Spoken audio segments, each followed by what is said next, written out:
All right, class. Welcome back to our contract law series. And today we're going to be diving into the topic of excuses for non-performance, why a party may not have to follow through with a contract. And in this first part, we're going to focus on breach of contract and conditions, which are two foundational concepts. All right, let's get started.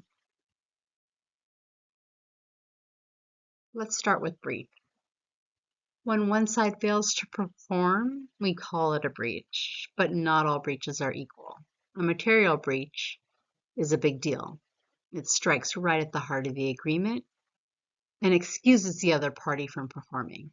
Whereas a minor breach, on the other hand, doesn't excuse performance.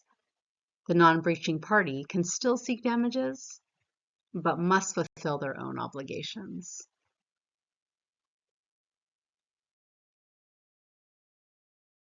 So, how do courts tell if a breach is material?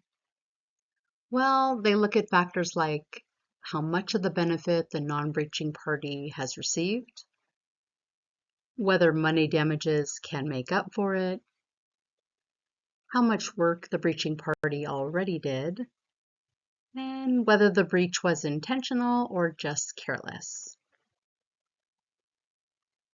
Now, if the breach undermines the contract's core purpose, it's material. Next, we'll talk about conditions. Conditions are events that must happen before, during, or after performance becomes due. They can control when and if duties arise. There are three key types of conditions. Condition precedent. Something happens before the duty kicks in. Example, a loan isn't granted unless a borrower gets a cosigner. And then condition subsequent. If this happens, it ends the duty. Example, a job ends if the employee loses their license. And then concurrent conditions. This is where both parties must perform at the same time. Now, if a condition doesn't occur, the duty tied to it may be excused.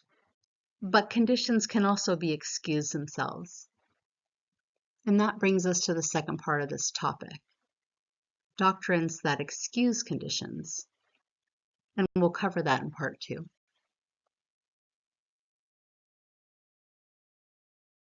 Thanks for joining me in part 1 of our series on excuses for non-performance.